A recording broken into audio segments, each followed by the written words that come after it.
Bonjour, je m'appelle Souad Et moi, Wissem. et aujourd'hui on va faire l'interview. Pouvez-vous nous présenter votre magasin et votre rôle au sein de l'équipe? Je travaille au sein de Loris Parfum France, qui est une parfumerie d'origine turque, et je suis conseillère en vente.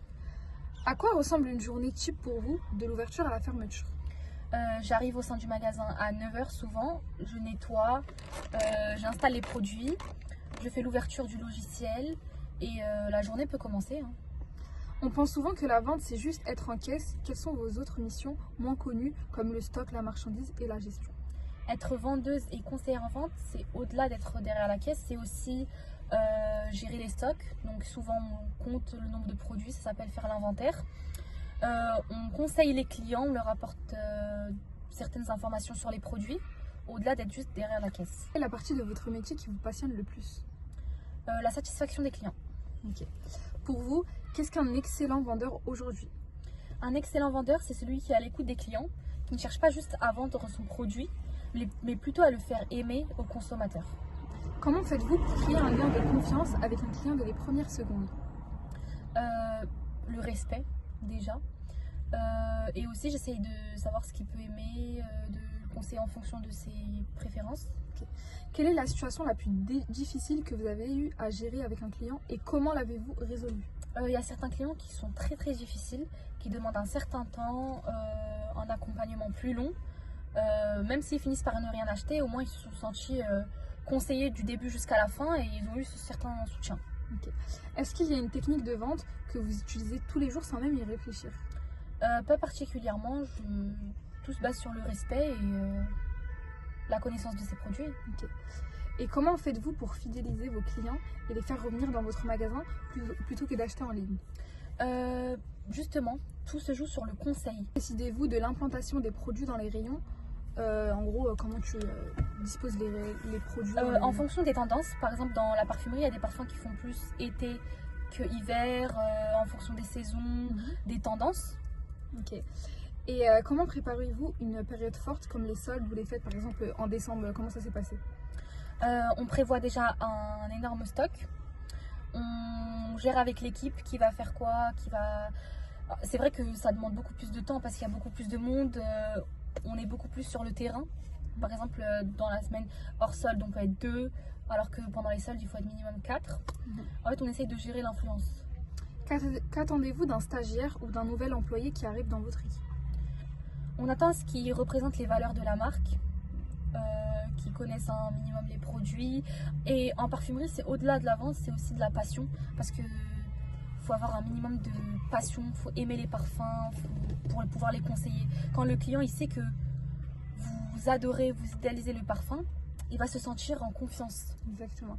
Comment utilisez-vous les réseaux sociaux pour faire venir les clients dans votre point de vente physique? Par exemple, pour la génération de maintenant, TikTok, on fait les tendances, les trends, les musiques tendances. On essaye de faire des vidéos qui peuvent attirer et toucher n'importe quel âge sans pour autant divaguer, voilà. Quel parcours avez-vous suivi pour arriver à ce poste? Moi, je suis étudiante, je suis en fac de droit à côté et c'est juste par passion en fait. Okay. Quelles sont les perspectives d'évolution pour un jeune qui commence comme vendeur conseil? Il peut évoluer, comme dans plusieurs franchises Loris, il y en a plein qui sont passés managers, superviseurs, ou peut-être même ouvrir sa propre franchise Loris. Alors, comment le métier de commerçant a-t-il évolué depuis que vous avez commencé? Il a évolué en bien et en mal, parce que maintenant il y a aussi tout ce qui est intelligence artificielle, les robots, dans certains magasins il n'y a plus de vendeurs, c'est des caisses automatiques, donc il n'y a plus vraiment cet intérêt de vente, et voilà. Okay.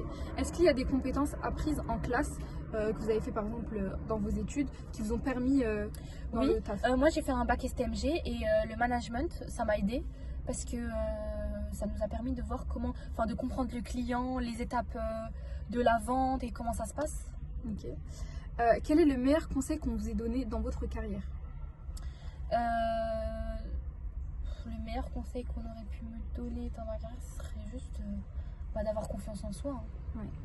Si vous deviez recruter un élève de notre classe demain, donc dans ma classe, quelle qualité ferait la différence parmi l'entreprise? La passion. Okay. Quel est le plus gros cliché sur le commerce que vous aimeriez casser aujourd'hui? On est juste à la caisse. Hein. On scanne juste les produits alors que c'est bien au-delà. Si seulement c'était juste derrière la caisse. Quelle est la phrase ou le réflexe à ne surtout pas avoir avec un client? De ne pas... Ah mais du coup vous achetez ou pas? Le client va se sentir offensé, il va se dire qu'on essaie que forcément de lui vendre le produit. Alors que bah non, en fait il faut lui laisser le temps jusqu'à qu'il vous dise je le prends. Ok. Pourriez-vous nous citer une anecdote marquante ou drôle arrivée en magasin? Drôle en magasin, franchement j'en ai pas tant que ça, mais quand on travaille dans un centre commercial il y a forcément plein d'anecdotes, que ce soit dans notre magasin ou autre, on voit plein de choses arriver et, je pense que c'est plus les vols. Ouais. Parce que parfois on s'en rend même pas compte, la personne elle est tellement forte que... Et si vous devez décrire votre métier en un seul hashtag, lequel ce serait? Niche. Voilà, ça c'est la fin de mon interview. Merci à Wissem d'avoir pris patience pour l'interview. Au revoir et à très bientôt.